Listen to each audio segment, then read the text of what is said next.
Once upon a time, in a quaint Italian village, there lived a kind and elderly toymaker named Geppetto. One day, as Geppetto worked diligently in his small workshop, he decided to create a wooden puppet, a son he could never have. He carved the puppet with great care and affection, giving it rosy cheeks, bright blue eyes, and a mischievous smile. He named the puppet Pinocchio. As Geppetto finished his masterpiece, he noticed something extraordinary. The moment he touched Pinocchio's wooden nose, it began to grow longer and longer. Surprised by this magical occurrence, he chuckled and said, "Oh, my dear little Pinocchio, you are quite a unique puppet indeed." As night fell, Geppetto rested while the workshop was bathed in the soft glow of the moon. To his amazement, a twinkling star outside caught his attention, appearing to shimmer with its own enchantment. Geppetto made a secret wish in his heart that Pinocchio could become a real boy and experience the wonders of the world. Unbeknownst to Geppetto, the blue fairy, who had been observing his kind and loving nature, heard his heartfelt wish.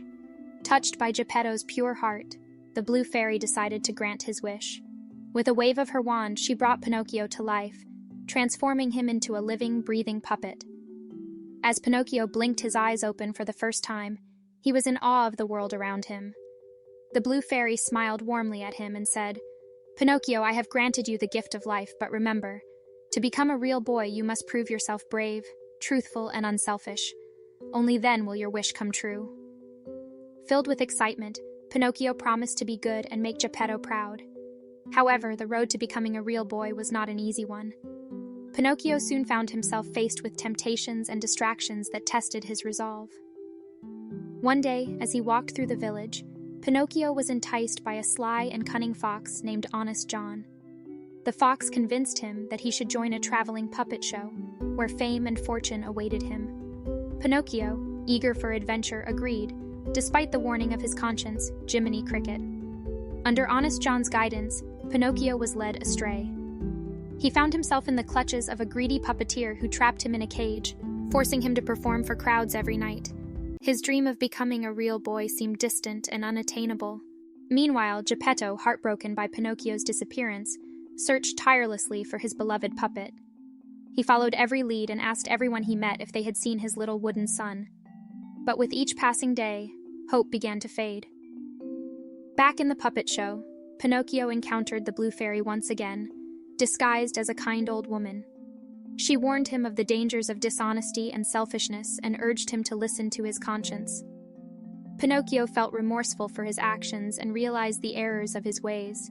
Determined to make amends, Pinocchio managed to escape from the puppeteer's clutches with the help of Jiminy Cricket. He embarked on a perilous journey to reunite with Geppetto, facing numerous trials along the way. At every turn, he resisted temptation and chose the path of truth and selflessness. During his quest, Pinocchio encountered the treacherous Pleasure Island, where boys were turned into donkeys for their misbehavior. Realizing the danger, he made a daring escape and eventually reached the ocean, where he spotted a familiar boat. Without hesitation, Pinocchio dove into the sea, hoping to reach his father.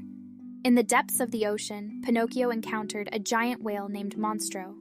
The brave puppet managed to rescue Geppetto from inside the whale's belly, showing incredible courage and determination. Their reunion was filled with tears of joy, and Geppetto embraced his wooden son with overwhelming love.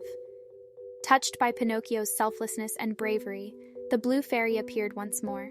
She was deeply moved by his transformation and saw that he had indeed learned valuable lessons on his journey. The Blue Fairy declared that Pinocchio had proven himself worthy of becoming a real boy.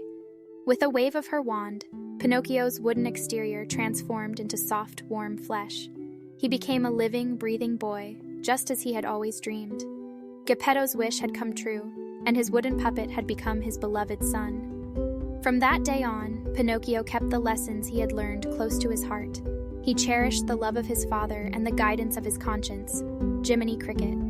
He grew into a brave, honest, and kind-hearted boy, beloved by all who knew him. And so the tale of Pinocchio became a timeless story of redemption, teaching children and adults alike the importance of truth, courage, and selflessness. It reminds us that even in the face of temptation, our conscience can guide us on the path to becoming the best version of ourselves. And in the end, it is the love we give and receive that truly makes us real.